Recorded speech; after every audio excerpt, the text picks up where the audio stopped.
혹시 이런 경험이 있으신가요? 분명히 화가 났는데 막상 말을 하려고 입을 열면 눈물이 먼저 나오는 경험. 억울해서 한마디 하려고 했는데 목이 먼저 메고 눈이 먼저 뜨거워지는 그 순간, 그리고 그 눈물 때문에 더 화가 나는 경험. 나는 왜 이럴까? 그런 생각 해보신 적 있나요? 많은 분들이 이 순간을 이렇게 해석합니다. 내가 너무 감정적인가 봐. 나는 멘탈이 약한 사람인가 봐. 왜 나는 화를 제대로 못 낼까? 그런데 오늘 저는 그 해석이 틀렸다고 말씀드리려고 합니다. 아니, 정확히는 이렇게 말하고 싶어요. 그건 당신이 약해서가 아닙니다. 당신의 내가 지금까지 다른 방식으로 감정을 처리해왔기 때문입니다. 오늘은 그 이유를 함께 살펴보려고 합니다. 심리학과 뇌과학이 밝혀낸 이야기인데요. 어렵지 않게 천천히 당신의 이야기처럼 풀어드릴까요? 먼저 이걸 알아야 해요. 우리가 흔히 생각하는 것처럼 인간은 먼저 생각하고 그 다음에 감정을 느끼지 않습니다. 실제로는 정반대예요. 감정이 먼저 작동하고 이성은 그 뒤를 따라옵니다. 이걸 처음으로 체계적으로 밝혀낸 사람 중 하나가 신경과학자 안토니오 다마지오입니다. 그는 데카르트의 오류라는 책에서 이렇게 말했어요. 감정 없이는 합리적인 결정도 없다. 우리는 오랫동안 이성과 감정을 반대 개념으로 봐왔어요. 냉철한 이성 vs 흔들리는 감정. 그런데 다마지오의 연구는 그게 아니라고 말합니다. 감정은 사고의 방해물이 아니라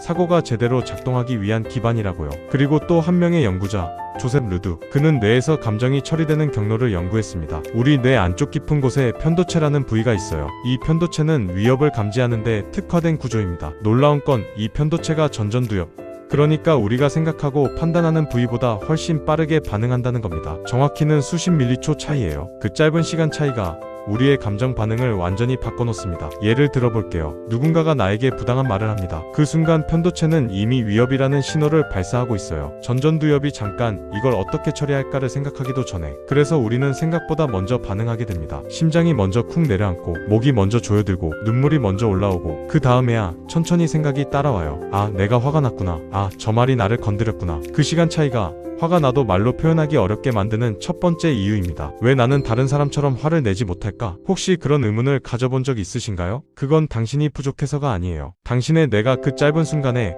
먼저 느끼고 있기 때문입니다. 그렇다면 이런 질문이 남아요. 화가 났는데 왜 하필 눈물로 나오는 걸까요? 공격적인 말이 나오거나 소리를 지르거나 그런 방식이 아니라 왜 눈물이라는 형태를 선택하는 걸까요? 네덜란드의 심리학자 아드 빙거호츠는 인간의 눈물을 아주 독특한 시각으로 연구해 왔습니다. 그는 눈물을 단순한 생리 반응이 아니라 사회적 신호로 봐야 한다고 말해요. 눈물은 주변 사람에게 메시지를 보내는 방식이라는 거예요. 공격하는 대신 나 지금 힘들어라고 알리는 방식, 싸우는 대신 관계를 유지하려는 선택. 이걸 잠깐 콕 씹어볼게요. 우리가 화가 날 때 뇌는 사실 두 가지 선택지를 앞에 놓습니다. 하나는 공격 반응, 소리를 지르거나 강하게 맞받아치거나 감정을 밖으로 폭발시키는 방향. 다른 하나는 억제 반응, 참고 삼키고 안으로 눌러버리는 방향. 그리고 어떤 사람들은 두 번째 방향을 훨씬 자주, 훨씬 익숙하게 선택합니다. 그런데 그렇게 억누른 분노는 사라지지 않아요. 감정은 없어지지 않습니다. 안으로 방향을 바꿀 뿐이에요. 억압된 분노는 내부화됩니다. 그 압력이 어느 순간 임계점을 넘으면 뇌와 몸이 찾는 출구가 있어요. 눈물이 그 출구 중 하나입니다. 혹시 당신은 싸우기보다 참는 쪽이었나요? 맞받아치는 대신 일단 참고 보는 편이었나요? 그게 나쁜 게 아니에요. 오히려 그건 오랫동안 관계를 유지하기 위해 당신이 선택해온 방식일 수 있어요. 다만 그 방식이 지금 당신의 눈물과 연결되어 있을 수 있다는 거예요. 이제 억울함이라는 감정에 대해 좀 더 이야기해봐요. 억울함은 사실 굉장히 독특한 감정입니다. 화가 나는 것과도 다르고 슬픈 것과도 달라요. 억울함은 이 두 가지가 동시에 일어날 때 생깁니다. 첫째, 내가 뭔가를 통제할 수 없다는 느낌. 둘째, 이건 불공평하다는 인식. 나는 잘못하지 않았는데 왜 이런 일이 생기는 거지? 내 말은 아무도 안 들어주는 것 같아. 열심히 했는데 왜 이런 취급을 받아야 하지? 이 복합적인 감각이 억울함이에요. 그런데 뇌과학자 나오미 아이젠버거의 연구가 굉장히 흥미로운 걸 밝혀냈습니다. 그녀는 사람들이 사회적으로 배제되거나 거절당할 때 뇌를 관찰했어요. 그랬더니 신체적으로 통증을 느낄 때 활성화되는 뇌 영역과 거의 동일한 부위가 켜졌습니다. 사회적 고통과 신체적 고통이 뇌에서는 같은 언어를 쓴다는 거예요. 그래서 억울할 때 가슴이 아프다는 표현이 단순한 비유가 아닙니다. 실제로 아픈 거예요. 내가 그걸 통증으로 처리하고 있거든요. 억울함이 특히 더 눈물을 부르는 이유가 여기 있어요. 화는 때로 에너지가 되기도 하지만 억울함은 에너지를 빼앗아 갑니다. 내가 뭘 잘못했지?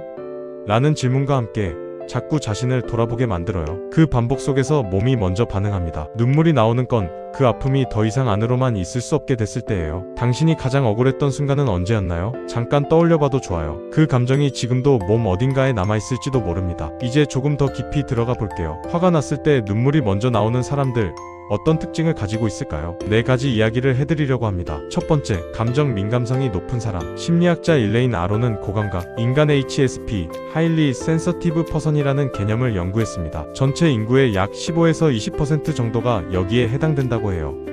이 사람들은 감각적 자극이나 감정적 신호를 더 세밀하게 처리합니다. 다른 사람이 그냥 지나치는 표정 변화, 목소리 톤, 분위기를 훨씬 예민하게 감지해요. 그건 능력이에요. 분명히 강점이 되기도 합니다. 그런데 동시에 감정의 파고가 더 높고 깊게 옵니다. 억울함도 분노도 그냥 느끼는 게 아니라 온몸으로 느낍니다. 그러니 눈물도 더 빨리 올라오는 거예요. 감정이 풍부한 것과 감정적인 것은 달라요. 당신이 쉽게 운다면 그건 감정이 풍부한 사람이기 때문일 수 있습니다. 두 번째, 분노를 억압하는 환경에서 성장한 사람. 이건 좀 더 개인적인 이야기일 수 있어요. 어린 시절 혹은 성장하면서 분노를 표현하는 게 허용되지 않았던 경험. 그렇게 화내면 안 돼. 좋게 해결해야지. 네가 참아야 상황이 나아져. 이런 메시지를 반복적으로 들은 사람은 분노라는 감정이 위험한 것, 나쁜 것으로 학습됩니다. 그래서 화가 나도 화라고 말하지 못해요. 분노는 있는데 표현하는 방법을 모르거나 표현하면 안 된다는 두려움이 앞섭니다. 그 억눌린 분노가 눈물이라는 형태로 나오는 거예요. 화라고 말할 수 없으니 몸이 다른 방식으로 알리는 거예요. 세 번째, 편도체 하이제킹. 심리학자 데니얼 골먼이 소개한 개념인데요. 편도체 하이제킹, 에미그달러 하이잭이라고 합니다. 강한 감정 자극이 들어올 때 편도체가 이성적 뇌를 납치해버리는 현상이에요. 순간적으로 전전두엽의 기능이 떨어지고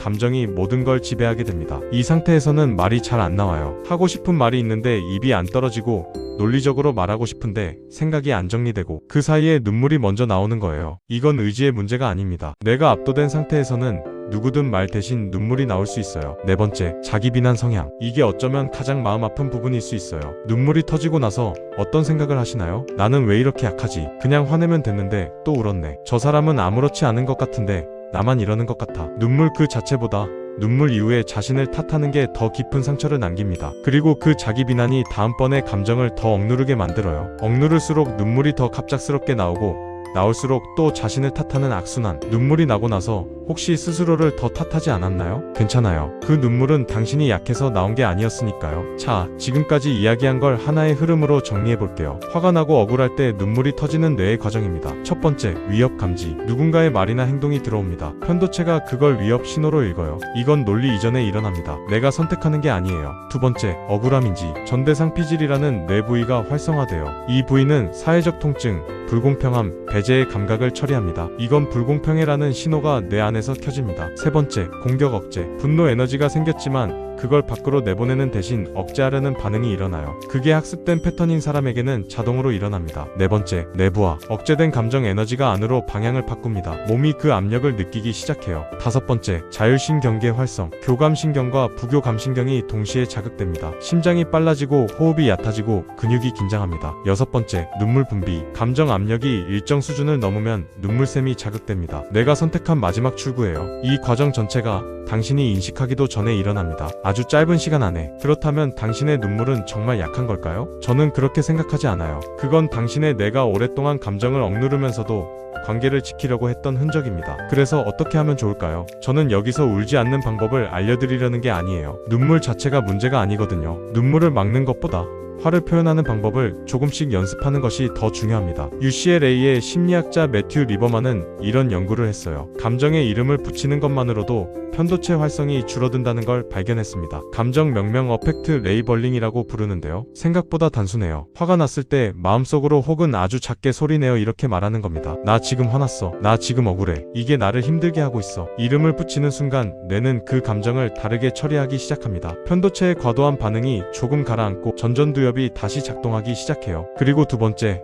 3초 멈춤. 화가 느껴지는 순간 말하기 전에 3초만 멈춰보세요. 그 3초가 편도체 하이제킹의 충격을 줄여줍니다. 말을 잘하기 위해서가 아니라 생각할 공간을 만들기 위해서예요. 세 번째, 호흡. 숨을 천천히 깊게. 이건 너무 진부하게 들릴 수 있어요. 하지만 깊은 호흡은 부교감신경을 활성화시켜서 실제로 신체 긴장을 풀어줍니다. 눈물이 올라오는 걸 완전히 막을 수는 없지만 그 속도를 늦출 수는 있어요. 그리고 가장 중요한 건 이걸 연습이라고 여기는 거예요. 한 번에 바뀌지 않아도 돼요. 오랫동안 쌓인 패턴이니까요. 조금씩 화가 났을 때 그 감정에 이름을 붙이는 연습, 작게 말하는 연습. 그게 쌓이면 다음번에는 조금 다를 수 있어요. 다음에 눈물이 올라오면 어떤 말을 먼저 해보고 싶으세요? 나 지금 화났어. 딱 그 한마디면 충분해요. 마지막으로 이 말을 드리고 싶어요. 당신의 눈물은 약함이 아닙니다. 당신의 뇌는 누군가를 공격하는 대신 관계를 선택했습니다. 싸우는 대신 참았습니다. 그리고 그 참음이 오랫동안 쌓여서 눈물이 된 거예요. 그건 나쁜 것도 고쳐야 할 결함도 아니에요. 그냥 당신이 지금까지 살아온 방식의 흔적입니다. 다만 저는 오늘 이 영상을 보고 계신 당신에게 한 가지를 묻고 싶어요. 너무 오래 참아온 건 아닐까요? 화를 참는 것도